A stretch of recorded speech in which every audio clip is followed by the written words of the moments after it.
Hello and welcome back to my channel Diyoos Happy World ന്റെ പുതിയൊരു വീഡിയോയിലേക്ക് എല്ലാവർക്കും സ്വാഗതം. ഇന്ന് ഞാൻ വന്നിട്ടുള്ളത് മുടി ഉള്ളു വെക്കാൻ വേണ്ടിയിട്ടുള്ള നല്ലൊരു അടിപൊളി ടിപ്പുമായിട്ടാണ്. ഒരുപാട് പേരുടെ പരാതിയാണ് പുതിയ മുടികളൊന്നും കിളിർക്കുന്നില്ല അല്ലെങ്കിൽ മുടിയുടെ വളർച്ച നിന്നുപോയി എന്ന് പറയുന്നത്. അപ്പോൾ അവിടെയൊക്കെ പുതിയ മുടികൾ ഉണ്ടായിട്ട് നല്ല ഉള്ളു കിട്ടാൻ വേണ്ടിയിട്ട് വളരെയധികം ഹെൽപ്പ് ചെയ്യുന്ന ഒരു ഹെയർ മാസ്ക് ആണിത്. ഒരു വിത്ത് വെച്ചിട്ടാണ് നമ്മൾ ഈ ഒരു ഹെയർ മാസ്ക് തയ്യാറാക്കുന്നത്. ഒറ്റ യൂസ് തന്നെ നിങ്ങളുടെ മുടിക്ക് നല്ല ഉള്ളു തോന്നിപ്പിക്കുകയും ചെയ്യും.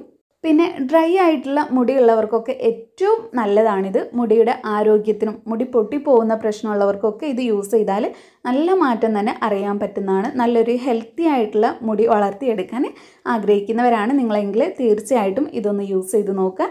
മുടി കൊഴിച്ചിൽ കുറയാനാണെങ്കിലും മുടി വളർച്ചയ്ക്കാണെങ്കിലും ഇത് ഒരുപാട് എഫക്റ്റീവാണ്. അപ്പോൾ നമുക്ക് ലേറ്റ് ആക്കാതെ വേഗം വീഡിയോ സ്റ്റാർട്ട് ചെയ്യാം. അതിനു മുമ്പായിട്ട് എൻ്റെ ഈ ചാനൽ ആരെങ്കിലും ആദ്യമായിട്ട് കാണുന്നുണ്ടെങ്കിൽ പ്ലീസ് ഒന്ന് സബ്സ്ക്രൈബ് ചെയ്യാം. അപ്പോൾ ഈ ഒരു ഹെയർ മാസ്ക് ഉണ്ടാക്കാൻ ആദ്യം തന്നെ വേണ്ടത് ചണവിത്താണ്. ചണവിത്തിന് ഇംഗ്ലീഷിൽ പറയുന്നത് ഫ്ലാക്സീഡ് എന്നാണ്. ഇപ്പോൾ ഒരുവിധം എല്ലാ കടകളിലും നമ്മൾ ഫ്ലാക്സീഡ് എന്ന് പറഞ്ഞാലും വാങ്ങിക്കാൻ കിട്ടും കേട്ടോ. എല്ലാവർക്കും ഒരുവിധം അറിയുന്നത് തന്നെയാണിത്. എല്ലാ സൂപ്പർ മാർക്കറ്റിലും ആയുർവേദ കടകളിലൊക്കെ കിട്ടാറുള്ളതാണിത്. ഇത് നമ്മൾ ചൂടാക്കി എടുക്കുന്ന സമയത്ത് ഇതൊരു ജെല്ല് പോലെ ആയിട്ട് വരും. തിളപ്പിക്കുന്നതിന് മുന്നേ ആയിട്ട് ഞാനിതൊന്ന് നല്ലപോലെ കഴുകി എടുക്കുന്നുണ്ട്. അപ്പോൾ ഞാനിവിടെ നന്നായിട്ട് തന്നെ കഴുകിയെടുത്ത് വന്നിട്ടുണ്ട്. ഒരു അരിപ്പയിലിട്ടിട്ട് കഴുകുന്നതായിരിക്കും കേട്ടോ നല്ലത്, കാരണം ഇതിങ്ങനെ പൊങ്ങിക്കിടക്കും. അതിനുശേഷം ഇത് തിളപ്പിച്ചെടുക്കാൻ ആവശ്യമായിട്ടുള്ള അത്രയും തന്നെ വെള്ളം ഒഴിച്ചു കൊടുക്കുന്നുണ്ട്. ഞാനിവിടെ ഒരു 2 സ്പൂണോളം ഫ്ലാക്സ് സീഡാണ് എടുത്തിട്ടുള്ളത്. അതിലേക്ക് ഞാൻ 2 കപ്പ് വെള്ളമാണ് ഒഴിച്ചു കൊടുക്കുന്നത്. നിങ്ങൾക്ക് ഇപ്പോൾ ഒറ്റ ദിവസത്തെ യൂസിനാണെന്നുണ്ടെങ്കിൽ 1/2 ടീസ്പൂണോളമൊക്കെ ഫ്ലാക്സ് സീഡിൻ്റെ ജെല്ല് എടുത്താൽ മതി. അത് ജെല്ല് ഒരുപാടായിട്ട് തന്നെ ഉണ്ടായി വരും. അപ്പോൾ ഞാനിതിവിടെ സ്റ്റോർ ചെയ്ത് വെക്കാനും കൂടെ വേണ്ടിയിട്ടാണ് ഇത്രയധികം എടുത്തിട്ടുള്ളത്. പിന്നെ ഇത് നമ്മൾ ഒരിക്കലും ഉണ്ടാക്കി വെച്ചാൽ പെട്ടെന്ന് കേടായി പോകുന്നില്ല. ഫ്രിഡ്ജിൽ വെക്കുകയാണെങ്കിലൊക്കെ കുറച്ച് കാലത്തേക്ക് ഒരു 2 ആഴ്ചത്തേക്കൊക്കെ കേടാവാതെ തന്നെ ഇരിക്കുന്നതാണ്. എന്നിട്ട് ഒന്ന് മിക്സ് ചെയ്തെടുത്തു. ഇനി ഇത് തിളപ്പിച്ചെടുക്കാം. തിളപ്പിക്കുന്ന സമയത്ത് ഒരു മീഡിയം ഫ്ലെയിമിൽ വെച്ചാൽ മതി. ഹൈ ഫ്ലെയിമിൽ വെച്ച് കഴിഞ്ഞാൽ ഇത് പെട്ടെന്ന് തന്നെ തിളച്ച് പുറത്തേക്ക് പോവും. പിന്നെ ലോ ഫ്ലെയിമിലാണെന്നുണ്ടെങ്കിൽ ഒരുപാട് സമയം എടുക്കുകയും ചെയ്യും. അപ്പോൾ ഒരു മീഡിയം ഫ്ലെയിമിലിട്ട് നിങ്ങളിങ്ങനെ ചെയ്യുക. ഇത് തിളച്ച് വരുന്ന സമയത്ത് ഇതുപോലെ പതച്ച് വരുള്ളൂ. ഒരു 5 മിനിറ്റൊക്കെ തിളയ്ക്കുന്ന സമയത്ത് ഇതിങ്ങനെ ഒരു പാല് തിളച്ച് വരുന്ന പോലെ തിളയ്ക്കാൻ തുടങ്ങും. ആ ഒരു സമയത്ത് നിങ്ങളിതിൻ്റെ ഫ്ലെയിം ഒന്ന് കുറച്ച് കൊടുക്കുക. എന്നിട്ട് പതുക്കെ സിമ്മിലിട്ട് തിളപ്പിച്ചെടുക്കുക. കുറച്ചും കൂടെ ഒന്ന് തിളച്ച് കഴിഞ്ഞാൽ നിങ്ങളതൊന്ന് സ്പൂൺ വെച്ചിട്ട് കോരി ഒഴിച്ച് നോക്കുക. അപ്പോൾ ഒരു പശ പരുവത്തിലേക്ക് ആയിട്ടുണ്ടെങ്കിൽ നിങ്ങൾക്ക് അതിൻ്റെ ഫ്ലെയിം ഓഫ് ചെയ്തിട്ട് തണുക്കാൻ വേണ്ടി വയ്ക്കാം. കാരണം തണുക്കുന്ന സമയത്ത് ഇതൊന്നും കൂടെ സെറ്റാവും. അതുകൊണ്ട് നിങ്ങൾ വല്ലാതെ ജെല്ല് ഫോമിലാവാൻ വേണ്ടിയിട്ട് നിൽക്കരുത്. അതിന് മുന്നേ ആയിട്ട് തന്നെ ഫ്ലെയിം ഓഫ് ചെയ്ത് കൊടുക്കണം. ഇപ്പോൾ ഞാനിതിവിടെ നോക്കുന്ന സമയത്ത് പശ പോലെ തന്നെ ആയിട്ടുണ്ട്. അതുകൊണ്ട് ഞാനിതിൻ്റെ ഫ്ലെയിം ഓഫ് ചെയ്ത് കൊടുത്തിട്ടുണ്ട്. ഇനി ഇത് തണുക്കാൻ വയ്ക്കുകയാണ്. തണുക്കാൻ വയ്ക്കുന്ന സമയത്ത് നമുക്ക് വേറൊരു കാര്യം കൂടി ചെയ്യാനുണ്ട്. ഇപ്പം ഞാനിവിടെ എടുത്തിട്ടുള്ളത് ചെറിയ ഉള്ളിയാണ്. നിങ്ങൾക്ക് എല്ലാവർക്കും അറിയാവുന്നതായിരിക്കും. പുതിയ മുടി വരാനും മുടിക്ക് ഉള്ളു വയ്ക്കാനും ഏറ്റവും നല്ലതാണ്. അപ്പോൾ ഞാൻ ചെറിയ ഉള്ളിയുടെ തൊലിയൊക്കെ കളഞ്ഞ് നന്നായിട്ട് കഴുകി വൃത്തിയാക്കി എടുത്തിട്ടുണ്ട്. ഇനി ഇത് മിക്സിയുടെ ജാറിലിട്ട് വെള്ളമൊന്നും ചേർക്കാതെ ഇതുപോലെ അരച്ചെടുക്കുകയാണ് ചെയ്യുന്നത്. അരച്ചെടുത്തിട്ട് ഇതിൻ്റെ നീര് മാത്രമായിട്ട് ഞാൻ അരിച്ചെടുക്കും. ആ ഒരു നീരാണ് നമ്മൾ ഇതിലേക്ക് ചേർത്ത് കൊടുക്കുന്നത്. ചെറിയുള്ളിയുടെ നീര് ചേർക്കുക എന്നുള്ളത് നിർബന്ധമാണ് കേട്ടോ. ഇനിയിപ്പോൾ നിങ്ങൾക്ക് ചെറിയുള്ളിയുടെ നീരിൻ്റെ സ്മെല്ല് അത്രയ്ക്ക് ഇഷ്ടമല്ല എങ്കിൽ ഇതിലേക്ക് നിങ്ങൾക്ക് 2 ഗ്രാമ്പൂ ഒക്കെ ചേർത്തിട്ട് അരച്ചെടുക്കാം. അപ്പോൾ ഗ്രാമ്പൂവിൻ്റെ നല്ല സ്മെല്ലായിരിക്കും വരുന്നത്. അപ്പോൾ ഞാനിവിടെ ചെറിയ ഉള്ളിയുടെ നീരൊക്കെ എടുത്തിട്ടുണ്ട്. വളരെ കുറച്ച് നീരാണ് കിട്ടിയിട്ടുള്ളത്. പക്ഷേ ഇത് തന്നെ അത്രയധികം എഫക്റ്റീവാണ് നമ്മുടെ മുടിക്ക്. അപ്പോൾ ഇനി ഇത് നമുക്ക് ചേർത്ത് കൊടുക്കാം. അതിന് മുന്നേ ആയിട്ട് നമുക്ക് നമ്മുടെ ഫ്ലാക്സ് സീഡിൻ്റെ ജെല്ല് തണുത്തിട്ടുണ്ടോ എന്ന് നോക്കാം. ഇപ്പോൾ ഇത് തണുത്ത് വന്നിട്ടുണ്ട് കേട്ടോ. ഒരു നന്നായിട്ട് തണുക്കാൻ വേണ്ടി വെച്ചാൽ അത് സെറ്റായി പോകും. പിന്നെ നമുക്ക് അരിച്ചെടുക്കാനൊക്കെ ബുദ്ധിമുട്ടായിരിക്കും. അപ്പോൾ ആ ഒരു മീഡിയം ചൂടിൽ നമുക്ക് താങ്ങാൻ പറ്റുന്ന ആ ഒരു ചൂടിൽ നിങ്ങളിത് അരിച്ചെടുക്കണം. അരിച്ചെടുക്കാൻ ഏറ്റവും നല്ലത് തുണിയാണ്. ഒരു കോട്ടൻ്റെ തുണി ഉപയോഗിച്ചിട്ടോ അല്ലെങ്കിൽ നേരിയ ഏതെങ്കിലും തുണി ഉപയോഗിച്ചിട്ടോ നിങ്ങൾക്കിത് അരിച്ചെടുക്കാം.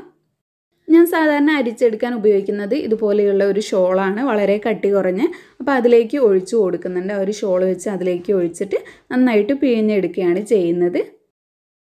അപ്പോൾ ഇതാ ഇത്രയും ഫ്ലാക്സ് സീഡിൻ്റെ ജെല്ല് കിട്ടിയിട്ടുണ്ട്. ഞാൻ പറഞ്ഞില്ലേ 2 സ്പൂണൊക്കെ ഫ്ലാക്സ് സീഡ് എടുക്കുകയെന്നുണ്ടെങ്കിൽ നമുക്ക് ഒരുപാട് ജെല്ല് തന്നെ കിട്ടും. അപ്പോൾ ഇത്രയൊന്നും ആവശ്യമില്ല. നമുക്കിത് വെച്ച് സ്കിൻ കെയർ കാര്യങ്ങളും ചെയ്യാം. നമ്മുടെ മുഖത്ത് ഇത് യൂസ് ചെയ്യാൻ പറ്റും. അതെങ്ങനെയാണെന്നുള്ളതൊക്കെ വരുന്ന വീഡിയോയിൽ ഞാൻ നിങ്ങളുമായിട്ട് ഷെയർ ചെയ്യുന്നുണ്ട്. അപ്പോൾ ഇതിൽ നിന്ന് വളരെ കുറച്ച് മാത്രം ഞാൻ എടുത്തിട്ട് ബാക്കിയുള്ളത് സ്റ്റോർ ചെയ്യാൻ വയ്ക്കുകയാണ്. അപ്പോൾ ഹെയർ മാസ്ക് തയ്യാറാക്കാൻ വേണ്ടി ഞാൻ ഇതുപോലെ ഒരു ജാർ എടുത്തിട്ടുണ്ട്. അതിലേക്ക് എനിക്ക് ആവശ്യമായിട്ടുള്ള അത്രയും തന്നെ ഒഴിച്ചു കൊടുക്കുകയാണ്. മെയിനായിട്ടും ഇത് നമ്മുടെ ഹെയർ റൂട്ട്സിലേക്ക്, അതായത് തലയോട്ടിയിലേക്കാണ് നമ്മൾ അപ്ലൈ ചെയ്ത് കൊടുക്കേണ്ടത്. അപ്പോൾ ഞാൻ അതിന് മാത്രമുള്ളത് എടുത്തിട്ടുള്ളൂ. ഇനിയിപ്പോൾ നിങ്ങൾക്ക് ഇത് മുടിയിലും കൂടെ അപ്ലൈ ചെയ്ത് കൊടുക്കണം എന്നുണ്ടെങ്കിൽ കുറച്ച് കൂടുതലായിട്ട് തന്നെ എടുക്കാം. അപ്പോൾ ഞാനിവിടെ ഇത്രയും തന്നെ എടുത്തിട്ടുണ്ട്. ഇനി ഇതിലേക്ക് എന്തൊക്കെ ഇൻഗ്രീഡിയൻസ് ആണ് ചേർത്ത് കൊടുക്കേണ്ടതെന്ന് നോക്കാം. നേരത്തെ എടുത്തു വെച്ചിട്ടുള്ള ചെറിയ ഉള്ളിയുടെ നീര് ചേർത്ത് കൊടുക്കുന്നുണ്ട്. അടുത്തതായിട്ട് ഞാൻ ചേർത്ത് കൊടുക്കുന്നത് നമ്മുടെ സ്വന്തം ഹെയർ ഓയിലാണ്. നിങ്ങളുടെ കയ്യിൽ ഏത് ഹെയർ ഓയിലാണോ ഉള്ളത് അത് നിങ്ങൾക്ക് ചേർത്ത് കൊടുക്കാം. ഇതിൻ്റെ കാര്യം ഞാൻ കൂടുതലായിട്ട് പറയുന്നില്ല. വേണ്ടവർക്ക് ബുക്കിംഗ് നമ്പർ കൊടുക്കുന്നുണ്ട്, അതിൽ വിളിച്ച് കോൺടാക്റ്റ് ചെയ്യുകയോ അല്ലെങ്കിൽ വാട്സപ്പ് ചെയ്യുകയോ ചെയ്താൽ മതി. അപ്പോൾ ഞാനിവിടെ ഏകദേശം തേക്കുന്ന അത്രയും തന്നെ ഒരു 2 ടീസ്പൂണോളം എണ്ണ ചേർത്ത് കൊടുക്കുകയാണ് ചെയ്യുന്നത്. അടുത്തതായിട്ട് ഞാൻ ഇതിലേക്ക് ചേർത്ത് കൊടുക്കുന്നത് വൈറ്റമിൻ ഇയുടെ ക്യാപ്സ്യൂളാണ്. ഇത് മെഡിക്കൽ ഷോപ്പിലൊക്കെ വാങ്ങിക്കാൻ കിട്ടുന്നതാണ്. മുടി വളർച്ചയ്ക്ക് ഏറ്റവും നല്ലതാണ് വൈറ്റമിൻ ഇയുടെ ക്യാപ്സ്യൂള്. അപ്പോൾ ക്യാപ്സ്യൂൾ പൊട്ടിച്ചിട്ട് അതിൻ്റെ ഉള്ളിലുള്ള ഓയിലാണ് നമ്മൾ ഒഴിച്ചു കൊടുക്കുക. അപ്പോൾ ഞാനിവിടെ ഒരു വൈറ്റമിൻ ഇയുടെ ക്യാപ്സ്യൂള് പൊട്ടിച്ചെടുത്തിട്ടുണ്ട്. ഇനി അതിൻ്റെ ഓയിൽ മാത്രം നമുക്ക് ഇതിലേക്ക് ഒഴിച്ചു കൊടുക്കാം. ഇത് ഓപ്ഷനിലാണ്, നിങ്ങളുടെ അടുത്തുണ്ടെങ്കിൽ മാത്രം ചെയ്താൽ മതി. അതിനുശേഷം ഇതെല്ലാം കൂടെ ഞാൻ നല്ല രീതിയിലൊന്ന് മിക്സ് ചെയ്തെടുക്കുന്നുണ്ട്. അപ്പോൾ നമ്മുടെ ഹെയർ മാസ്ക് ഇവിടെ റെഡി ആയിട്ടുണ്ട്. നന്നായിട്ട് മിക്സ് ചെയ്ത് കഴിഞ്ഞാൽ നമുക്കിത് യൂസ് ചെയ്യാം. ഇനി ഇതെങ്ങനെയാണ് യൂസ് ചെയ്യേണ്ടതെന്ന് നോക്കാം. സാധാരണ നിങ്ങൾ ഹെയർ മാസ്ക് ഒക്കെ യൂസ് ചെയ്യുന്ന പോലെ തന്നെയാണ്. കുളിക്കുന്നതിന് ഒരു അരമണിക്കൂർ മുമ്പായിട്ട് നിങ്ങളുടെ തലയോട്ടിയിൽ നല്ല രീതിയിൽ തേച്ച് പിടിപ്പിക്കുക. അത് കഴിഞ്ഞിട്ട് ബാക്കിയുള്ളത് നിങ്ങളുടെ മുടിയിലും കൂടെ തേച്ച് കൊടുക്കുക. എന്നിട്ട് ഒരു അരമണിക്കൂറെങ്കിലും നിങ്ങളിത് വെച്ചിരിക്കുക. പിന്നെ നീരിറക്കത്തിൻ്റെ പ്രശ്നമൊക്കെ ഉള്ളവരാണെന്നുണ്ടെങ്കിൽ ഒരു 10 മിനിറ്റൊക്കെ വെച്ചാൽ മതി. 10 മിനിറ്റ് കഴിഞ്ഞിട്ട് നിങ്ങൾക്ക് കുളിക്കുന്ന സമയത്ത് ഇത് കഴുകിക്കളയാം. ബാക്കിയുള്ളവർ അരമണിക്കൂറെങ്കിലും വയ്ക്കുക. എന്നിട്ട് കുളിക്കുന്ന സമയത്ത് കഴുകിക്കളയാം. സോപ്പ്, ഷാമ്പു ഇത് രണ്ടും യൂസ് ചെയ്യേണ്ട കാര്യമില്ല. വെള്ളം ഉപയോഗിച്ചിട്ട് മാത്രം കഴുകിയെടുത്താൽ മതി. ഇനിയിപ്പോൾ നിങ്ങൾക്ക് ആ ഒരു ഉള്ളിയുടെ സ്മെല്ല് അത്രയ്ക്ക് പറ്റുന്നില്ലെങ്കിൽ മാത്രം ഏതെങ്കിലും ഒരു നല്ല ആയുർവേദിക് ഷാമ്പു മാത്രം യൂസ് ചെയ്തിട്ട് കഴുകിയെടുക്കുക. പിന്നെ ഇത് ആണുങ്ങൾക്കും പെണ്ണുങ്ങൾക്കും കുട്ടികൾക്കൊക്കെ യൂസ് ചെയ്യാൻ പറ്റിയിട്ടുള്ളതാണ്. ഒരു 10 വയസ്സിന് മുകളിലുള്ള കുട്ടികൾക്കൊക്കെ ഇത് യൂസ് ചെയ്യാൻ പറ്റുന്നതാണ്. അപ്പോൾ ഇങ്ങനെയാണ് ഈ ഒരു ഹെയർ മാസ്ക് യൂസ് ചെയ്യേണ്ടത്. ആഴ്ചയിൽ 3 ദിവസം മാത്രം യൂസ് ചെയ്താൽ മതി. ഒന്നിടവിട്ട ദിവസങ്ങളിലായിട്ട് യൂസ് ചെയ്യുക.